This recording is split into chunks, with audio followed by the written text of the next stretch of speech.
Kata Nabi SAW, billahi asyaddu faraha. Allah sangat gembira. Asyad itu sangat. Bitaubati abdihi, dengan taubat hambanya. Hina yatubu ilaih, pada saat hamba itu taubat kepadanya, kembali kepadanya. Min ahadikum kana ala rahilati bi ardi falat. Dari seseorang antara kalian yang sedang jalan dengan tunggangannya. Ya. Di tunggangan itu semuanya ada barang-barang kebutuhan dia. Di sebuah tanah yang tak bertuan. Padang pasir yang tidak ada kehidupan. Dia sendirian sama tunggangannya, sama untanya. Dan situ ada bekalnya untuk dia bisa hidup.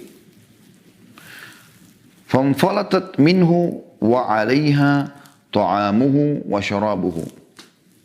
Lalu tiba-tiba unta itu lari dari dia. Sementara di atas unta itu ada makanan, bekal makanannya dan minumannya. Semua perbekalan dia ada di situ. Ini di padang pasir tak bertuan. Anda bayangkan Anda berada di padang pasir, panas, luas, nggak ada kehidupan.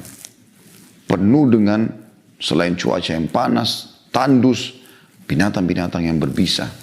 Ular padang pasir, kalajengking, binatang-binatang buas yang lainnya. Fa'aisa minha fa'ata syajaratan fattaja'a fi dhilliha. Fa'aisa artinya dia putus asa. Karena dia sudah keliling-keliling nyari, nggak ketemu untanya tadi. Lalu kemudian dia mendatangi sebuah pohon. Dan dia tidur di bawah naungan pohon itu.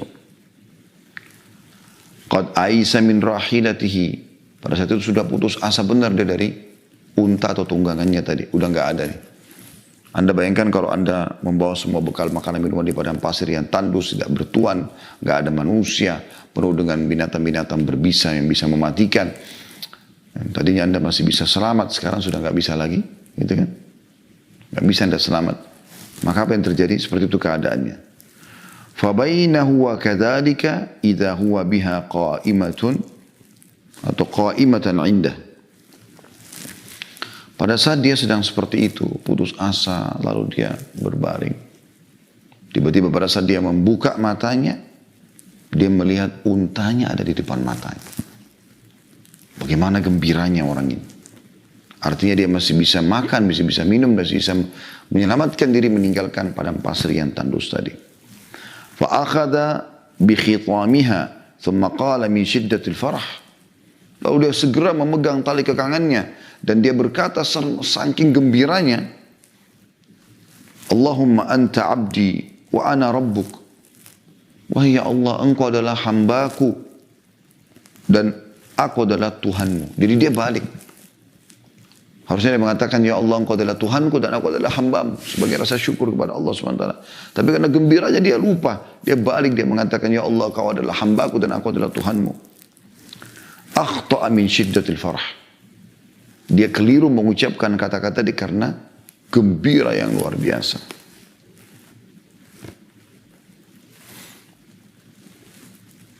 Hadis ini teman-teman diriwayatkan Bukhari nomor 6309 dan Muslim 2447 dari hadis Anas bin Malik radhiyallahu anhu, juga dari hadis Ibnu Mas'ud, Al-Bara' ibn Adib, An-Nu'man ibn Bashir radhiyallahu anhu ajma'in, dan juga Tirmidzi meriwayatkan dari hadis Abu Hurairah radhiyallahu anhu. Di hadis ini adalah hadis yang sahih. Kata penulis Al-Allama, maksudnya seorang yang alim, Ibnu Qayyim rahimahullah berkata, apa dugaanmu terhadap kekasihmu yang engkau cintai, yang ditawan oleh musuhmu, dan dia menghalangi antara engkau, maksudnya musuh menghalangi antara engkau dengannya. Jadi kita nggak bisa ketemu dengan seorang yang kita cintai karena ditawan oleh musuh. Sekian lama dia ditahan. Ya.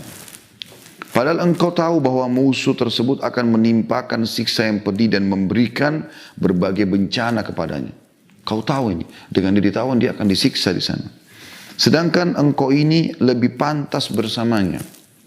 Karena dia adalah tanamanmu dan hasil didikanmu. Sementara dia harusnya bersama dengan kamu. Karena kamu sudah menanamkan kepada dia beberapa hal ya, yang bisa menjadi hal yang membuat nyaman dari persahabatan tersebut. Ya. Kemudian tiba-tiba dia lepas dari musuhnya dan menemuimu tanpa pemberitahuan terlebih dahulu. Bukankah itu mengejutkanmu, kata beliau.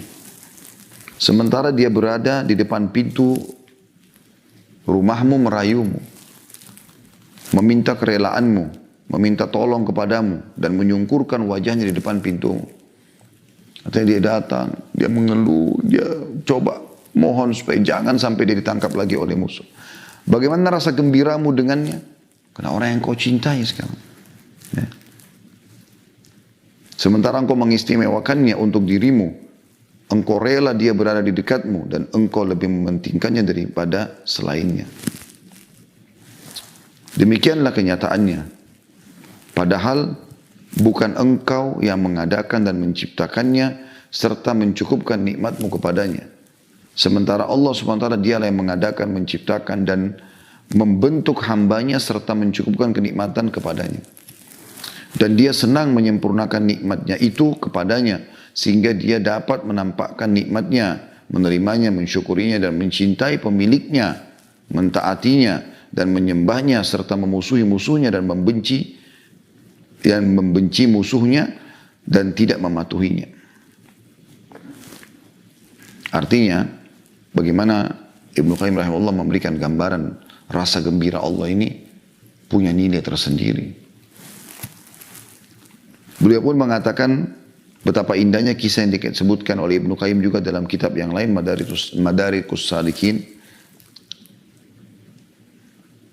di mana beliau berkata, ini adalah hikayat yang masyhur dari sebagian orang-orang arif bahwa dia pernah lari dan kabur dari tuannya. Kemudian dia melihat di sebuah jalan ada pintu rumah terbuka. Keluar dari pintu itu seorang bocah yang sedang meminta tolong dan menangis. Dan ibunya berada di belakangnya mengusirnya. Sehingga bocah itu keluar. Jadi digambarkan seperti ada orang yang sedang jalan. Kemudian dia lewat di depan sebuah rumah. Ada seorang anak kecil yang lari keluar karena dikejar oleh ibunya yang sedang marah. Sang ibu lalu menutup pintu di hadapannya, lantas masuk kembali. Ibu karena marahnya, tidak mau lagi anaknya masuk ke dalam rumah. Bocah itu pun pergi tidak jauh dari rumahnya, kemudian dia berhenti dalam keadaan berfikir. Dia tidak menemukan tempat tinggal selain rumah tempat tinggal dia diusir darinya. Si bocah, kalau kita bicara bocah ini berarti kecil di bawah 10 tahun. Dia juga tidak menemukan orang yang mengurusnya selain ibunya. Akhirnya dia kembali dengan hati yang menyesal lagi sedih. Ternyata dia melihat pintu dalam keadaan tertutup.